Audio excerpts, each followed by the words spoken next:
Good boy, bud. Sit. Good girl. High five. Thank you. Good girl. I love you. I love you.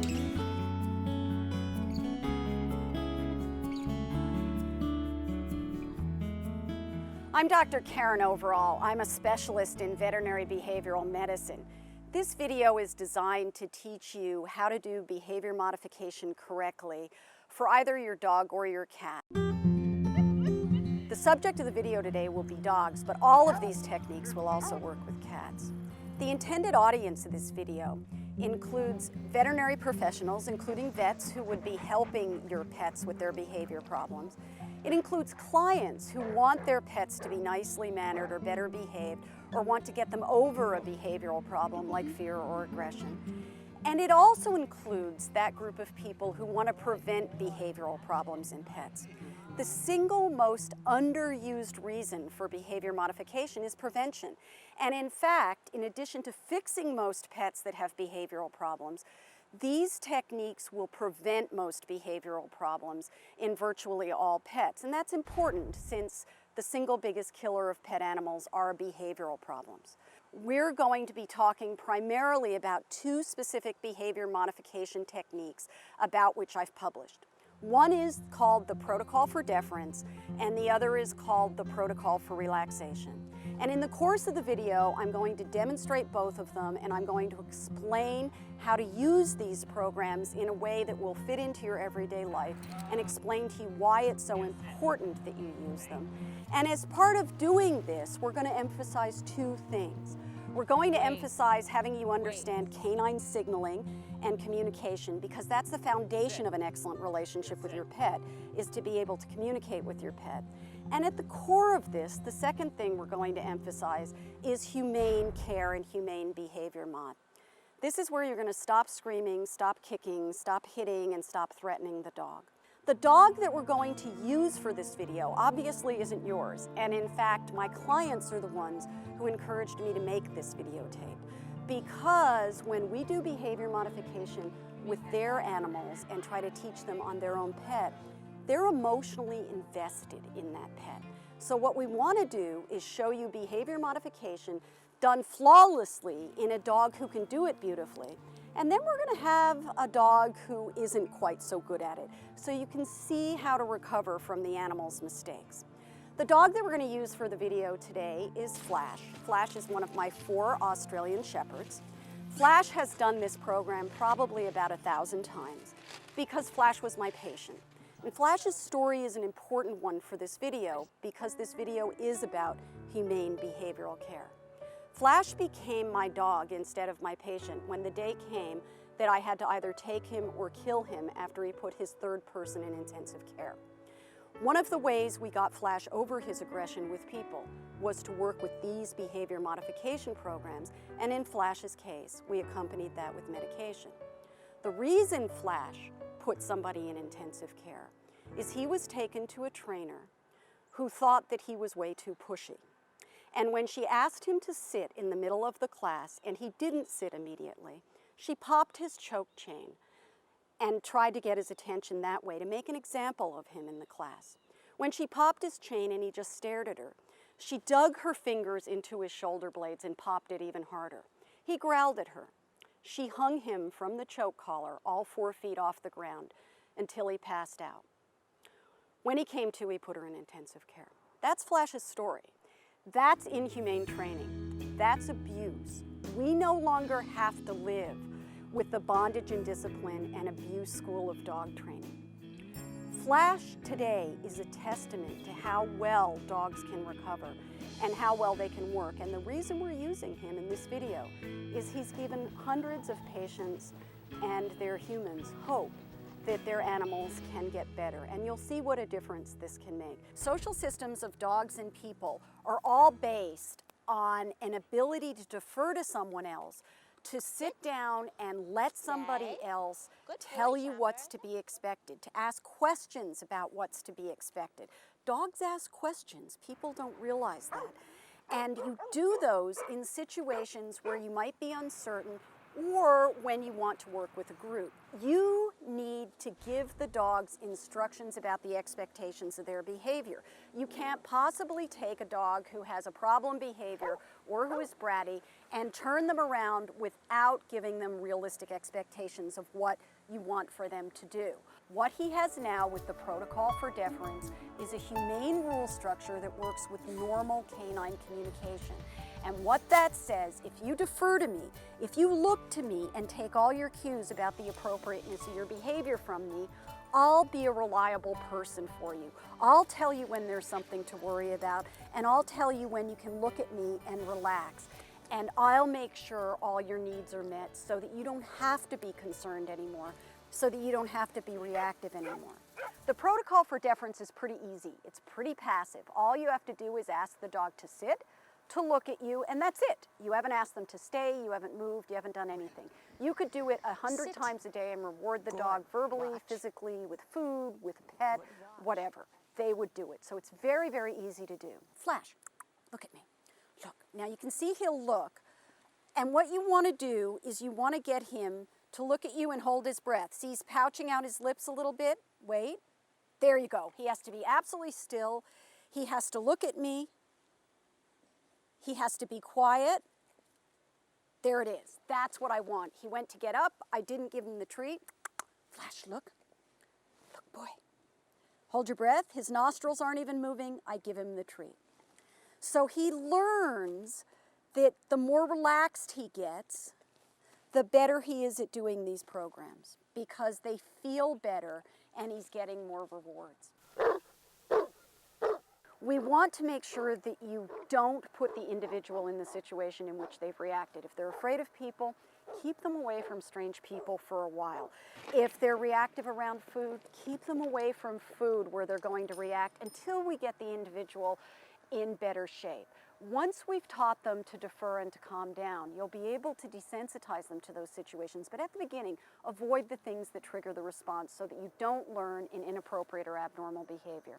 We don't want you to punish or correct the dogs because almost always it's done incorrectly and you can either physically or behaviorally harm the dog. The active behavior mod requires a little bit more of a mental commitment. If you do nothing but avoid the situation, do the protocol for deference, and avoid any punishment, over 90% of all animals are going to get better. The average pet that has no real behavior problems will never develop them because all they're going to do is sit and defer to you for everything. You can fix most animals with just those 3 steps. However, if you wanted to see how much better an animal could get, or you want to desensitize them to the things to which they react, whether they're other animals or whether they're humans, you need to do the protocol for relaxation. The protocol for relaxation is the foundation program for all of the behavior modification that will help desensitize the animal to certain situations. The protocol for relaxation is simple. If you want your dog to be calm, long, smooth strokes. What a good boy you are. Constant rewards. Rub his ears. Pet his chest slowly. And even with everything that's going on around here, Flash is calm. All you have to do to arouse them is to raise your voice and to start to scratch them up again. And now this dog is no longer sitting here being calm. Yeah, I know you're aroused. So they go back and forth extremely quickly. And if you want the dog to be calm, you want to encourage the calm phase of this. So look at the goofy look they begin to get on their face. Look at how slowly I'm massaging them. Look at the nice relaxed pattern. Rub their forehead, rub their chest till they get calm. Long, deep, smooth strokes. And you can see that he readjusts himself and how calm he becomes. The reason we call this the protocol for relaxation involves what we now know about the molecular basis of learning. When you learn something, when you remember something, there aren't a bunch of 3x5 cards in your brain that record that information. You store information in terms of molecular changes where you make protein. The unconscious part of your nervous system is something you've probably heard about. It's called the fight or flight system, the sympathetic part of the autonomic nervous system. It's the thing that allows you to deal with emergencies and disasters and traumas in a physiologically appropriate way. You increase your heart rate, you increase your respiratory rate, you can move more quickly, you're stronger. The sympathetic part encourages chemicals like norepinephrine, which help you to learn fearful or anxious behaviors, and they stimulate regions of your brain that are involved in a fearful or an anxious response. That's not what you want your animal to learn. You want them to learn to be calm. You're trying to get them to be less, not more reactive. That fight or flight response involves the adrenal gland, a little part of tissue that sits right above your kidney. Now, the adrenal gland is also a source of norepinephrine, but the chemical we're worried about here is something called cortisol.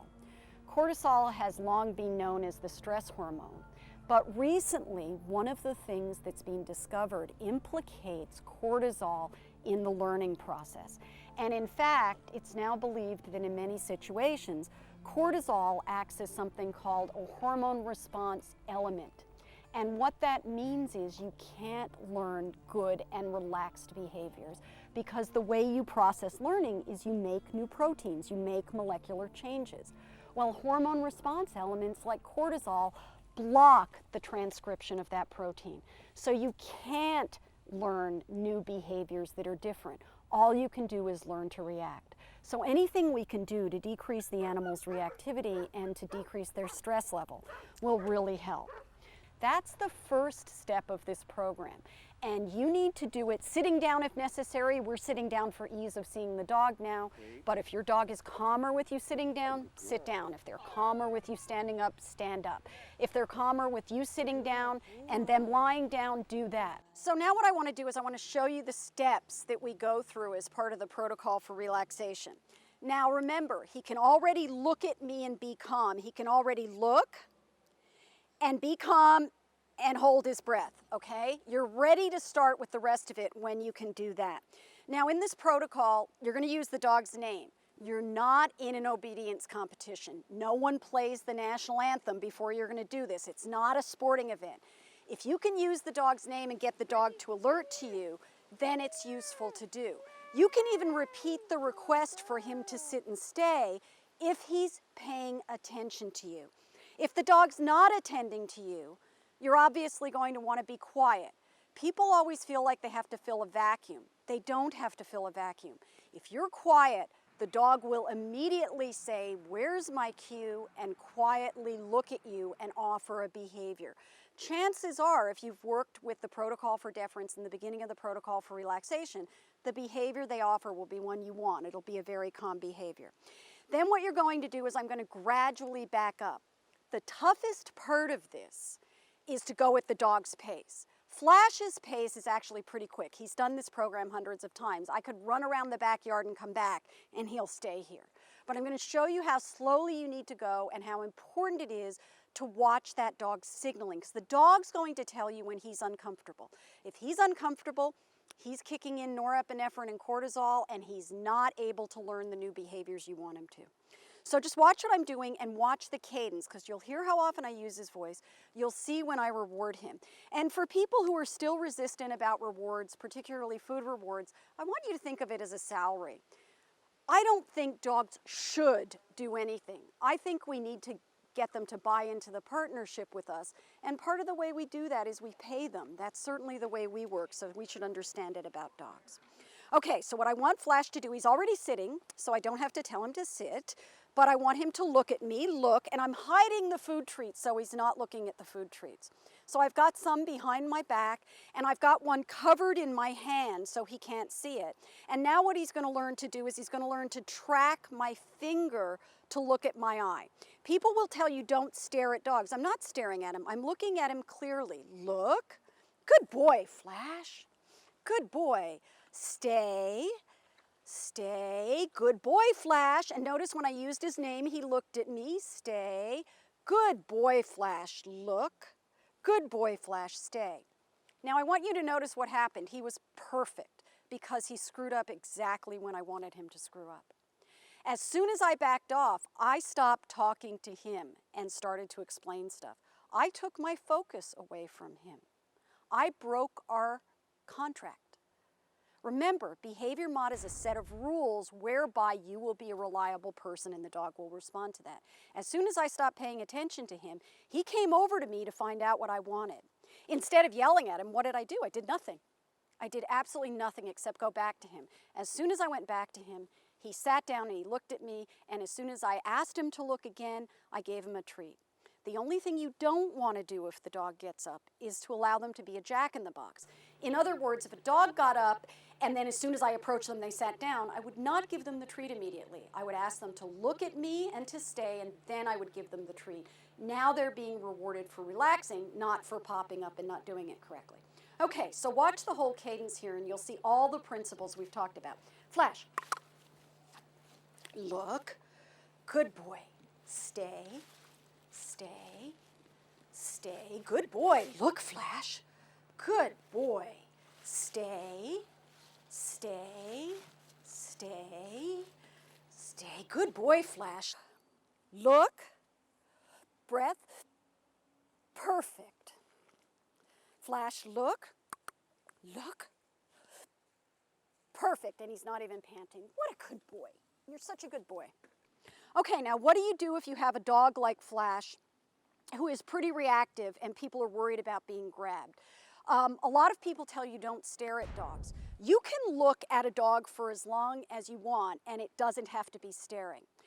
The rule about staring is meant not to trigger aggression if they're already reactive. If they're reactive, you'll see their pupils rapidly dilating.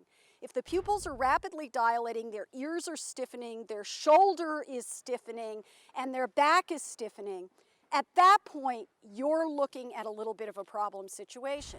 I wouldn't meet that dog's gaze because under those situations, that would be considered to be a threat. However, most looking at dogs is underrated because what happens is when you look directly at an animal, they can tell whether or not you're lying. It's why people look into each other's eyes. So in fact, you communicate best with animals if you're looking directly at them. What happens if you think the dog is going to react if you look at them? Well, you don't have to look directly at them. You can do what Flash is doing, sit, good boy. And instead of looking directly at him, I can say, look, and then I can move my hand off to the side and quickly give him the treat. Watch again. This way I make minimal eye contact, but I'm still doing the behavior mod. Flash, look, good boy. I just get a passing glance of him. Look, good boy. And I've asked him to turn his head away from me to get the treat. That very often is enough to stop any dog who might react to a direct stare. There are a couple of other tricks we can use with these reactive dogs, and the most important one involves using a lead and a head collar. If you've got a dog who will run away or can't sit still or will be reactive, you're much better off putting a lead and a head collar on them, whether you're doing this indoors and out. And remember, you're going to have to do this in a variety of circumstances. You want to do it wholly indoors at first because that's the environment you can control. When we do this, we don't have beepers on, we don't have cell phones on, we don't have a TV on, we don't have 16 things going on at once. We're not baking a cake, and I'm not sending any faxes. We're focusing on the dog. No distractions, no other dogs present. I have 3 other dogs, none of them are here right now. So what you want to do when you do these things is to start in the most controlled, least provocative circumstances possible, which will be a quiet room in the house. Why? Because what's the first rule of behavior mod? Don't put the dog in situations in which they'll react. This happens to be a gentle leader. It fits most dogs pretty well. If you've got a fat-faced dog, a Halti will fit them better. Depending on some dogs' behaviors, canny collars or other head collars will fit them better. There's no one perfect head collar for every single dog, so you'll have to play around with it. There's a nose loop, and then there's a part that fits around the back of his neck. Let me show you how this fits on him. Flashy. Hello, boy. Let me put your head collar on. So this is already fitted for him, so it slips right around his nose. And then I just buckle it very tightly on the back. This is a deliberately snug fit. And it's important that it's snug because you want to miss all the major vessels. There's no pressure on his neck, which is good because if you put pressure on his neck, notice how he begins to gag and choke. That's because when he was hung by the choke chain, all of the parts of his neck were damaged. You can easily close his mouth, and you're not going to hurt them when you do this because you're pulling on the back of their neck. Mama dogs put their mouth right on the back of puppies' necks here, and the puppies sit. So this is a natural signal for communicating stopping and sitting. Remember what we did with the protocol for deference. Stop, sit, look at me. Give the dog some mental space to make a decision. This does the same thing, except that you can abort an aggressive event by pulling up, and he'll sit, and he can't open his mouth and bite you, okay?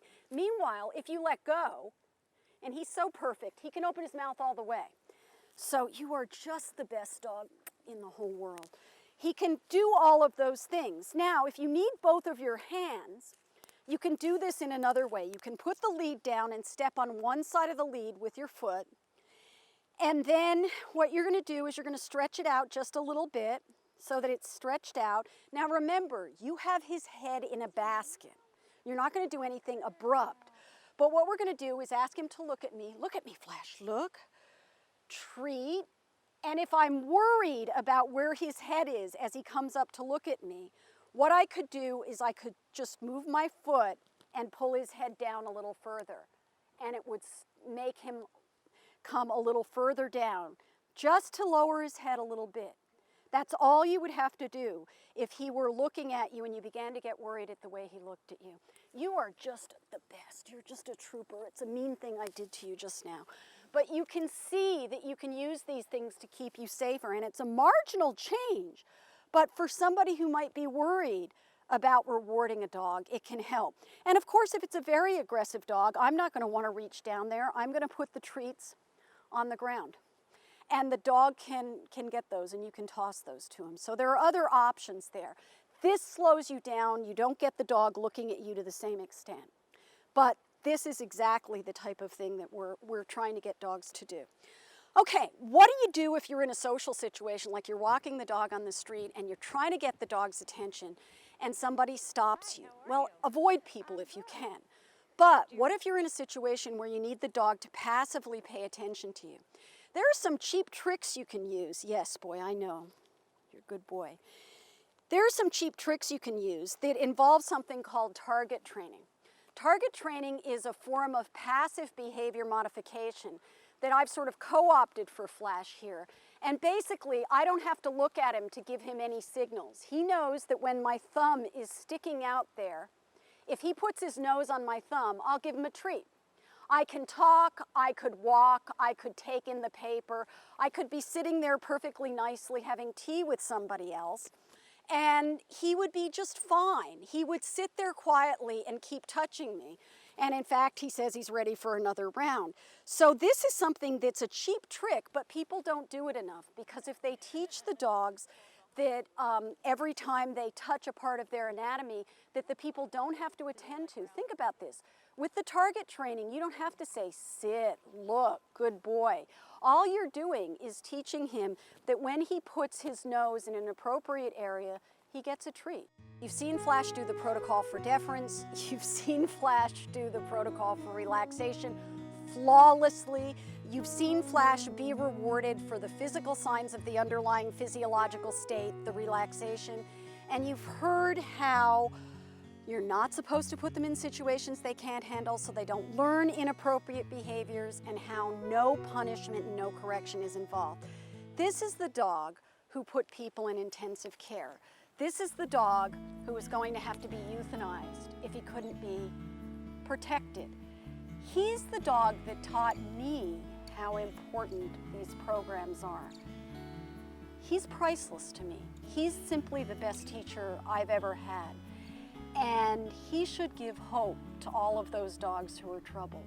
So he's perfect, and he knows it. He's an absolute love, and he's a sweetie. He's perfect, but he's not what most people are going to get when they need to work with their dog. So now we're going to show you what a bratty dog is like to work with, where you have to meet the dog's needs. But Flash is amazing.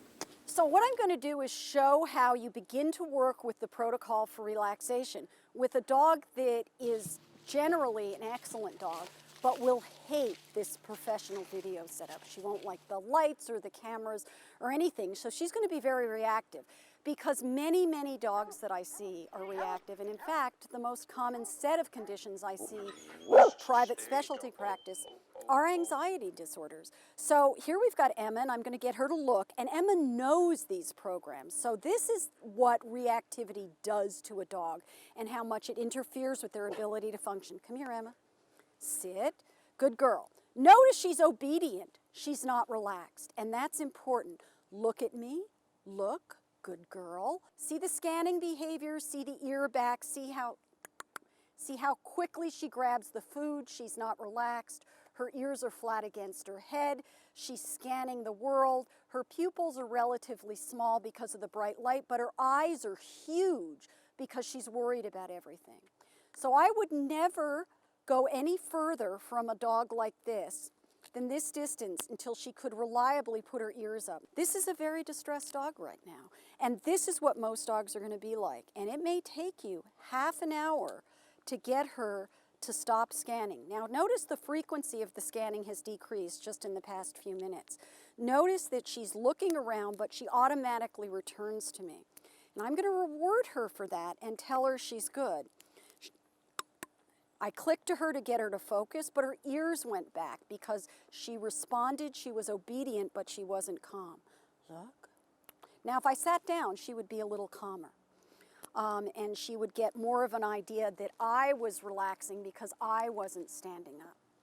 And you can see that she's reacting a little less quickly, and she's a little calmer in the way she grabs the treat. She's not scanning as much.